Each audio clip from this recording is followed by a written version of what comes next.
motherfucker. Money be green. Money feel like money. That shit look green to you?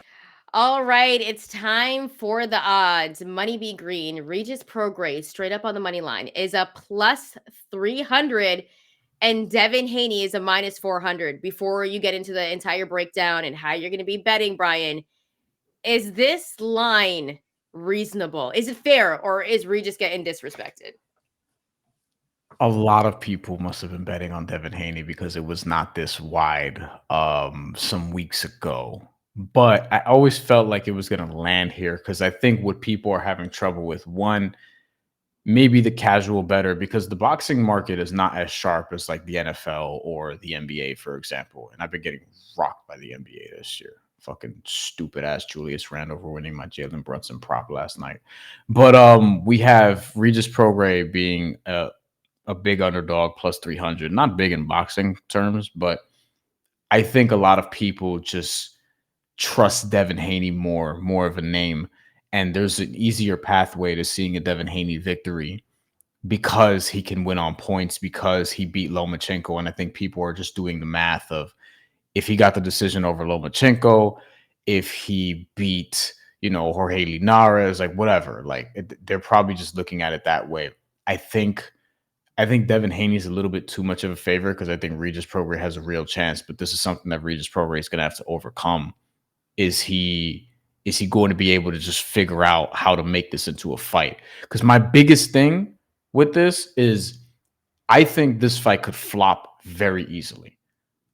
Like Shakur Stevenson just beat Edwin De Los Santos in a fight that was awful. And I think if Regis Prograis has some struggles with cutting off the ring as he did against Danielito Zorrilla, if he just follows him around and is not able to make this ugly, make this a brawl, be the bully, and really put forth his strength in this fight, then I think this is going to be boring. And I think Devin Haney is just going to counter from a safe distance and just bank rounds and land like 5 punches, 6 punches around, if that, most of them being jabs and some body shots, as he did against Vasily Lomachenko. Like, I think there's a pathway for this being a boring-ass fight. But if Regis Prograis is going to make this an inside fight and beat a bully and like rough him up, make it a brawl a little bit, and is able to successfully sort of corner him, walk him down, cut off the ring, that in particular, if he's able to do those things, then I think this fight could be a good fight, interesting fight, and one that could deliver. So are you going to make your pick? Okay. That would be that would be the next step, Bryan. But no, you asked me a question, so I answered the question first. I thought I was gonna do that. You were gonna respond and just throw it, whatever. No, I'll respond. I'll respond in my bet. I do think if we're talking about the line, if you want me to respond right now, I think it's extremely disrespectful. Yeah. This is probably the most disrespectful line I've seen all year, to have Regis Prograis, who is a champion, who is proven at 140 pounds, to be a plus 300. That is absolutely ridiculous. And I'm looking at this line thinking people don't know boxing if they are sleeping on Regis Prograis like this, but it's a favorable line if you want to roll with a guy like Regis. IMPK13 said people are betting that Haney will get on his bike and pot shot Prograis for 12 rounds, and Prograis will be too slow-footed to catch him. Exactly. It. That's true. That's true. But I still think that to be a plus 300 and you're a champ at 140 pounds and you've been proven, and Haney's coming up in weight, disrespectful. So tell me how you're betting this one. Look, I'm actually placing multiple bets for this fight. I'm placing 2 bets. So I am hedging a little bit, but the safest bet is obviously Devin Haney by decision. No one likes a hedge better. The safest bet, fuck them. The safest bet is, you're probably right, but fuck them. I'm one of those people. No one likes a hedge better. The safest bet is Devin Haney on points, and betting that Regis Prograis is not going to be able to close the distance because, as IMPK just commented, Devin Haney will probably look to box for 12 rounds and just be on his bike and just land from a safe distance. He has a 4-inch reach advantage that he can utilize in this fight. Hooks to the body, jabs to the head, straight right hands, obviously, because Regis Prograis is a southpaw. And I think he's going to lean on that, win, 8, 9 of the 12 rounds. And there's a reason that Devin Haney on points is minus 225. It is not great value there. So I suggest if you do play that, don't do it straight up. Do it in a parlay that you trust. Round robin it in the event that Regis Prograis wins. But I think The other bet to make is Regis Prograis winning by knockout or by TKO between rounds 9 and 12, because I think if Regis wins, it has to be by knockout. I also think if he wins, it's going to be late. I think it's, oh, he's actually figuring some things out. He's cutting off the ring effectively. He's made it a brawl inside, and he's able to break down Devin Haney in those late rounds. So Regis Prograis to win by knockout, you could get it at some impressive value for this. Rounds 7 through 12 is plus 1,100. Rounds 9 through 12 is plus 1,800 right now, depending on where you look. I also saw it at 1,600. You can get some crazy good odds on Regis Prograis winning by knockout if you don't think Devin Haney could withstand that power for 12 rounds. Remember, Jorge Linares did catch him at one point. Regis Prograis is stronger than Jorge Linares, but that was just one shot. Can he sort of mount up the punishment on Devin Haney over the course of the fight? Could he find Devin Haney early? These are the questions I have. So Devin Haney by decision to me is a safe bet, but it's not great value. So as a result, you could look at Regis Prograis winning by knockout late. Yeah, and I think the safe bet is obviously to go Devin Haney by decision at minus 225. Not the best value there, not the sexiest pick, but this also might not be a sexy fight if Devin Haney makes it a boring fight, which he could possibly do. And that's what Devin Haney does. He's so good defensively. We talk about that shoulder roll. It's so memorable of a guy like Money Mayweather, and he's going to use it in this fight. But also, Devin's really skilled. And the one thing that he's going to establish right away is the jab. Because like I mentioned, Devin arguably has one of the best jabs in boxing, if not the best jab, however you want to look at it. He's going to put on a beautiful performance. He's going to get to the body. He's going to use his length. He's going to know how to use the distance against a guy like Regis Prograis, because we know that Devin is going to outbox Regis because there's nothing else he can do. It's not like Regis is going to come up to 140 and all of a sudden have all this crazy power. Sorry, I mean Devin Haney. It's not like Devin Haney is going to come up to this division and have all this crazy power. Maybe, because remember, Bud grew into his power. I just don't see Haney being that dude, and he doesn't have to be. I've never been a fan of boxing where I need to see power. Like Devin Haney puts on beautiful performances, and we know that he's going to show off his skill and just pretty much win every round against Regis. I do see it possibly going that way. However, Regis Prograis, I think a lot of people are sleeping on his skill. I also think that he kind of reels in his opponents. He's very tactical. He does have power, and Devin Haney has not seen this power before. If Regis Prograis fights like how he did against Zorrilla, this fight's going to be boring, and it's going to be pretty much win every round for a guy like Devin Haney. But I don't think Regis is going to fight like that, and he can't. And you know why? Because there's an actual blueprint that Lomachenko left that shows you, hey, this is how you can fight against a guy like Devin Haney and make it a very, very close fight. You also go back to that Linares fight. You go back to that Jojo Diaz fight that Devin Haney had. Jojo Diaz also was able to give Devin Haney not a lot of problems, but a few problems. The blueprints are there. And Brian, I know you want to say something, but I'm going to make my pick and then you can get on. No, I wanted to actually ask you about, like, what are the things, like, elaborate on that. One of the things that Lomachenko did that you feel like Regis Prograis could actually maximize in this fight? Well, I think Loma's movement, like I think the way that Regis, a lot of people are saying that he's a little bit slow-footed, but he also was trying to bang with Devin on the inside a little bit. And Devin doesn't like to bang on the inside. He likes to fight you at a distance. And that's the only way that Regis can really win this fight, is if he kind of makes it a brawl. Because he's not going to outbox Devin. We know that, but he does have skill. And I think that people are actually sleeping on Prograis' skill a lot, because I think he could really make this a tough fight for Devin. Devin's never seen a boxer like him. And what I'm talking about, he reels you in and then he'll land a big one on you. And he is a very, very tricky southpaw. And listen, Devin, couple of problems against Linares, couple of problems against Jojo Diaz, and a lot of problems against a guy like Lomachenko. If you take any of those things, and we know that Regis, he studies a lot. Like, he really, really studies a lot. You know, he's watching those tapes, and he's going to bring that into his arsenal against a guy like Devin Haney. I think what's going to happen in this fight is I think Devin right away is going to establish the jab, and I think the biggest thing will be, can Regis make adjustments in this fight? We know Haney can make adjustments. We've seen him do it. But I think Devin Haney's going to come out. He's going to use his distance. He's going to use the distance, right? He's going to keep Try to keep Regis Prograis a little bit far away. He's going to use the jab. He's going to get to the body. And Regis Prograis the whole time is going to be trying to close the distance and try to bang with him on the inside, try to make this a brawl, and obviously land a big one on him. We know that he has power. I do think Regis is going to be able to land on him. And I think he's going to be able to land on him more than once. And it's not even about Haney withstanding power, because I think Haney can take a punch. Never seen a punch like Regis, though. I just think I kind of think Haney might get dropped in this fight. And I think that Regis Prograis could get a stoppage in this fight. I know how good Devin Haney is, but also coming up, and we always hear this from boxers, coming up from one weight class is huge. This is Regis's weight class. He's proven in this weight class. Devin Haney hasn't proven anything in this weight class. So for me, I'm actually going to roll with Regis Prograis to win by KO, TKO. Lots of value, obviously, because not a lot of people are riding with Regis. This is not a safe bet. I don't make safe bets. It's a plus 630, and there's tons of value there. I might drop $100 bill on this because that's how much I believe in Regis. And I think that this is Devin Haney's. Loma is a pretty tough fight. But, I mean, to move up a weight class and fight a guy like Regis Prograis is a little bit tougher, I feel like, because there's the power aspect. You know, Loma, that's not his natural weight class. This is Regis's natural weight class.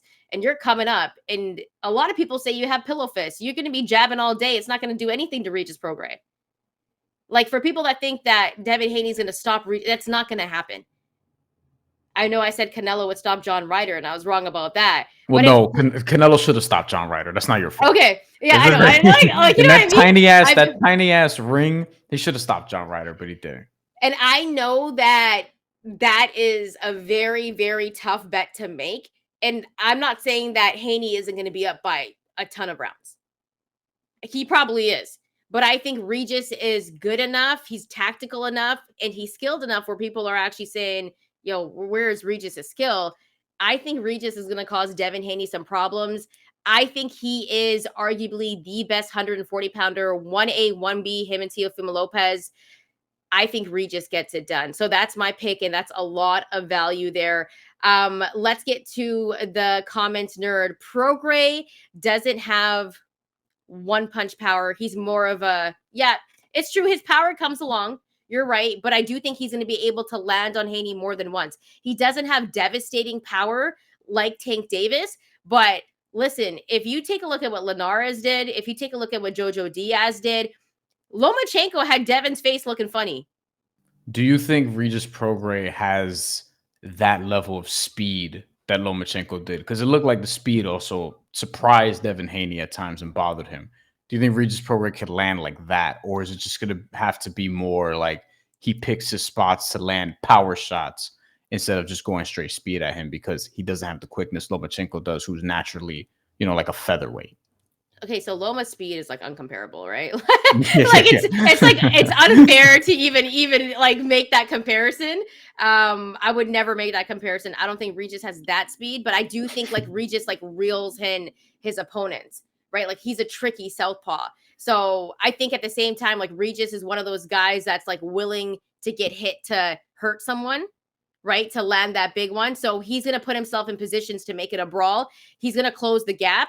And he's going to be able to land on Devin Haney, who's had an issue with southpaws.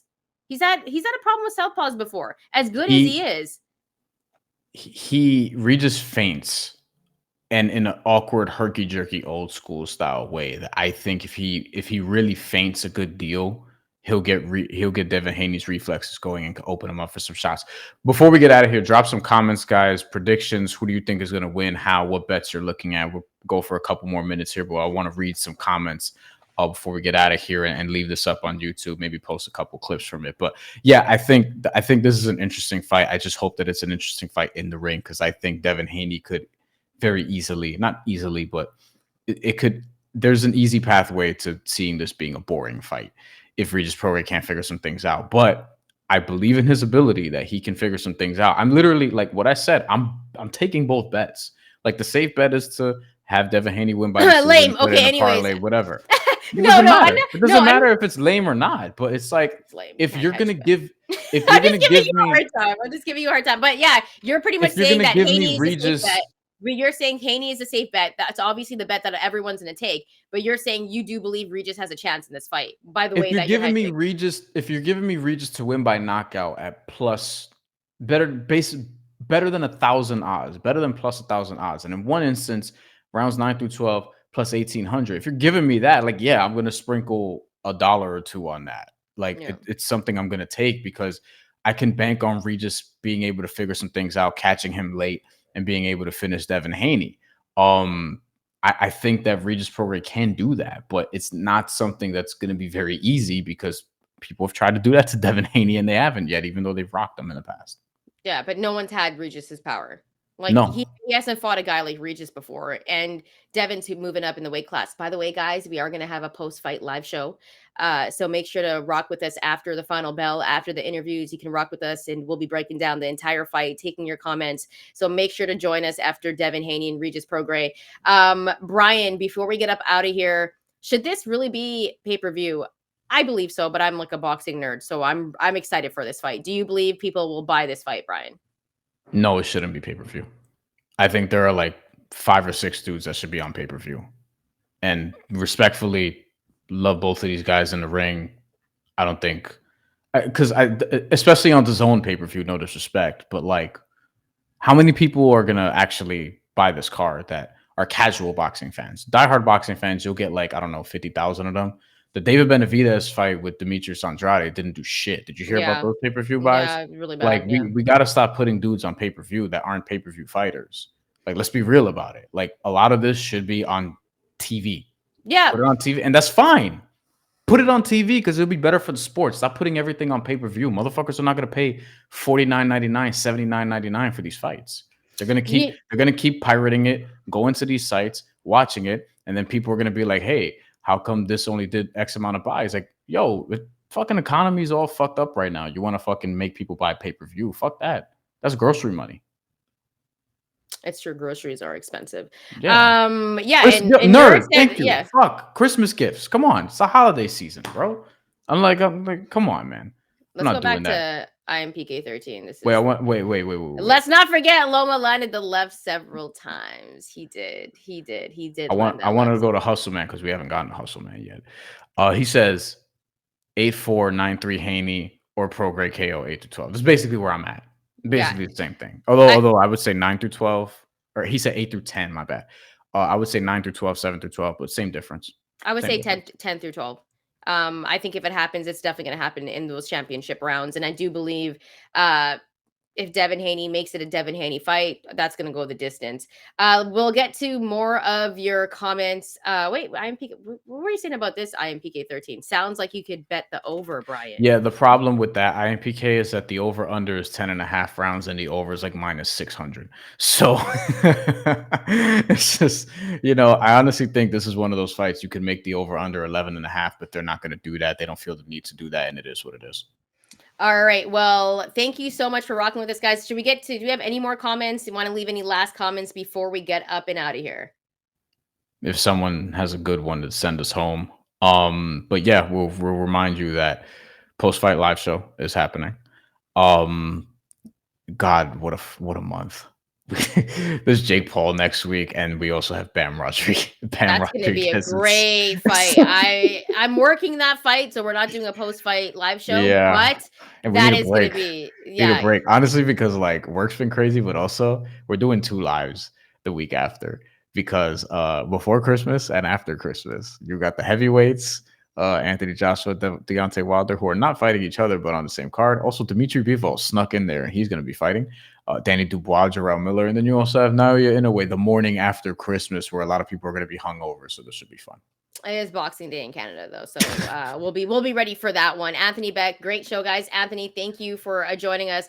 And yes, I will hop on the podcast with you guys again soon. Anthony, a friend of the show. We're gonna get up and out of here, but we will see you Saturday night. So make sure to join us after the fight. Thank you so much for rocking with us. Follow us at TheMandatory TKO. Also, if you're watching this video on YouTube, hit that like and subscribe button. It helps the channel grow. And this will also be on the audio side if you missed anything, wherever you find your podcast. Thanks so much for rocking with us. We'll see you on Saturday. Bryan, I'll let you have the final words before we get up and out of here. Donate to the channel. That's all I'm going to say.